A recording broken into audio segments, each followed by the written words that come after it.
Linda Yaccarino is the new CEO of Twitter. Looking forward to working with Linda to transform this platform into X, the everything app. I wish this notion of the everything app would die in the West. Yes, China has a highly successful everything app, but it exists because the government wants a centralized place to control digital activity. Such a model makes no sense in the West. We already have an everything app. It's called App Store. So many apps tried this strategy. For instance, Snapchat added games to the app. Why would I want to play a game in Snapchat when I have a nearly unlimited selection of games in the App Store? The top replies to this tweet are batshit crazy and a great representation of why I nuked my Twitter account. Twitter was never my favorite web property and I checked out a long time ago, but I would come back to read long-form tweets, developing stories, and the occasional rant. Now, few people I look up to are using it and I feel like every time I look at a reply it's flooded with blue check marks spouting absolute nonsense or hate. Are normal people still using it? I think this is exactly the right profile for him to have hired. She led advertising, sales, at a top 3 media publisher. This is probably Elon's greatest area of weakness, and she's particularly good at it. I imagine this will be a bit like SpaceX where sales and ops is done by someone very good at that, and engineering is done by Elon. It takes a realistic, self-aware person to hire someone who's better than them at their weaknesses, and is harder done than said. Engineering is done by Elon? Reply. I'd hope so. He is the lead engineer of a company which is currently on a approximately 200 mission-long streak of successful missions to space. Figuring out how Twitter should work seems easier than that. Reply. Didn't they blow up that huge rocket 2 weeks ago? Seems like there is some leeway in the definition of successful mission. Here XD reply. IMHO. Twitter fundamentally needed a huge shakeup, which Elon has done. I've enjoyed and used my account more since he took over than in any of the years prior. Still, it's obvious a lot of people are unhappy with the changes. But it's hard to judge how many people are quietly happy with them. Personally, I hope for Twitter's success under Yaccarino's leadership. What changes have you personally experienced?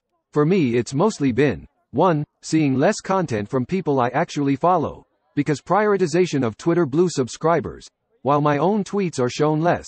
And 2. Awkward conversations with people, where I can type 280 characters, but they can respond with infinitely long answers.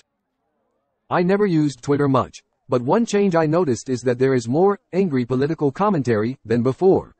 Twitter has always been politically polarizing, but I feel like angry comments pop up on every thread now. For instance, when Musk announced he had picked a new CEO and referred to her as she, one of the replies visible at the top was how this specific Twitter user didn't want to use a product run by a woman. How weird, I didn't see that at all. I use Twitter throughout my day. The changes I have noticed are: I can now access the Babylon Bee account. There are basic encrypted messages now. There is a non-algorithmic tab on the homepage. I'm not a regular Twitter user, but do people really get decent information from this platform? The comments to this tweet are a cesspool of anger and conspiracy theories. People have been screaming for him to step down as CEO of Twitter for a long time, and he's doing it. It looks like the general reaction in this thread is that this is somehow even more evil than not stepping down. What makes this either a catastrophic mistake, or a malicious act? If Elon Musk, or one of his companies, cured cancer tomorrow, a significant part of the population would find a way to hate him for it. The more realistic outcome would be that Elon promises a cure for cancer is coming next year and repeats saying that every year until all of his competitors have caught up. And then he calls the people who call him out on it pedophiles. He called one specific British man living in a specific part of Thailand a pedophile. Are you saying it's okay to call someone you're arguing with on the internet a pedophile with no evidence, if it's just one British person living in Thailand? What point are you making? Edit. Looking at your post history, do you own a lot of SpaceX and Tesla stock?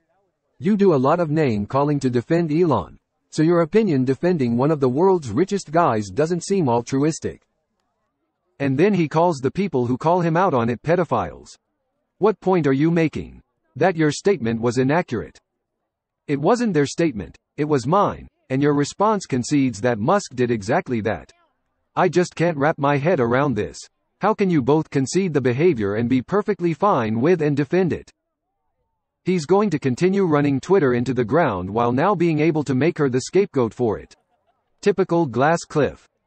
Dude, haven't you come to terms with the fact that he's competent? Twitter never went down after firing all those engineers?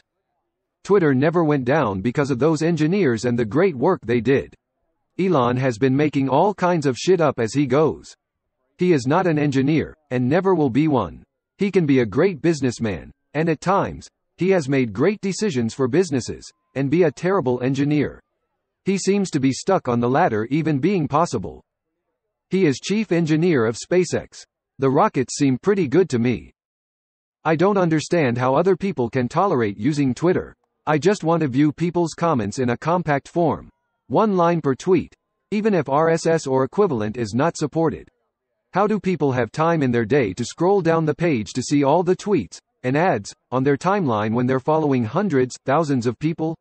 If I can't integrate it into my RSS reader realistically, I have minutes per day to spend on such a platform. Bad tech CEOs all have the same playbook. Google, glass cliff. Elon will step down and have this new CEO execute all his most unpopular decisions. Then he'll swoop back in and be CEO again, hoping to be the hero. Reddit did this. Yahoo did this. The lamest part is it kind of does help their image. Everyone parrots the same glass glyph term they recently learned, but Musk has actually a good track record putting women to lead companies and them very much succeeding. Call a spade a spade. This is a last-ditch effort coming about 6 months too late. In the 7 months since Musk bought the company, he single-handedly fired nearly every employee, accidentally locked the remainder out of the headquarters, turned blue-check validation into a living nightmare for international brands, unbanned some of the most notorious and repugnant users from white nationalists to bigots and racists, misbranded news outlets as state-sponsored, threatened to open a news agency to impersonation on his platform, cancelled most of the API, and tried to extort the very brands his platform depended on in a cash for validation scheme that backfired spectacularly. This is $44 billion of Musk's backing investors finally waking up to the fact that the Willy Wonka they trusted to shepherd a communications platform was in fact just a billionaire heir to an emerald mine on track to grift them out of their dosh for his own petty feud with the libs. Frankly, it's astounding they're permitting Musk to continue to do anything at all. Albeit I suspect his new R&D role is about as authentic as his college credentials. The Elon had it easy because he had a fortune from emerald mining is total bollocks. He was certainly not rich when he came to US and was in university here, and when he badly needed money at the beginning of Tesla and SpaceX, there was certainly no secret backup of emerald mine money. I'm not sure where this rubbish conspiracy came from, but if there was emerald mine money, there wasn't much of it. You may not like to hear it, but Elon's big start came from the success of X and PayPal, which then bankrolled the beginnings of SpaceX and Tesla. It wasn't from a rich daddy. This is certainly the image he would love people to have. A humble immigrant from the poor South Africa, hustling his way into the American dream. The reality is that he is from a wealthy, well-connected, post-apartheid white family. They funded his coming to Canada, the US, university, and getting first business off the ground. The reality is that he has had a silver spoon his entire life. Not to defend him, but having your parents pay for your education is hardly a rare circumstance. It's not the case for everyone, sure, but it is for plenty of ordinary people. I don't understand why Musk is supposed to be outstanding in this regard. Elon's big start came from the success of X and PayPal. Funny you mention this, as why he was self-made, where by all accounts he was considered an awful coder in this PayPal position, and was only able to be in the country, illegally, at the time, or secure this job, was because of his family's money and connections. You not agreeing with his choices equals Twitter is doomed. I've noticed zero difference as a too frequent daily user. In fact, Twitter seems more fun now. Plus, community notes are sorely needed. In addition to all that, I'm also seeing an uptick in activity on my business account. I used to be addicted to Twitter, checking it 10+ times a day at the very least. Now the content I get is awful, and I only end up there whenever I follow someone else's link. Skeptical smiley face. And it's a better than ever experience for the average Twitter user such as myself, so a win-win all around. This is very well written and made me laugh. When you're objective about it, It's all accurate, and pretty shocking. What's shocking to me is that Elon could be so successful at Tesla, and fail so spectacularly at Twitter. Of course the skills are different, but the general skillset of being a co and not making stupid business decisions should be universal. Also, he claimed Twitter was losing millions per day and that's why he had to fire everyone.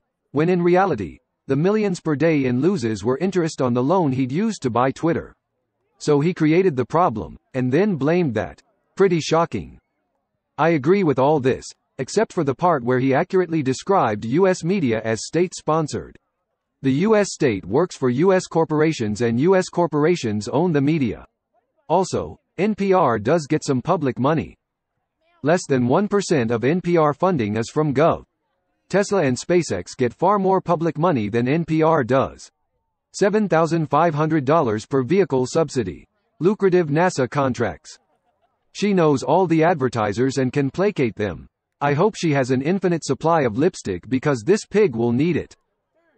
What is he thinking? Putting this person in charge, with her ties to the global censorship-obsessed WEF, seems contrary to Elon's mission to make Twitter a place for free speech.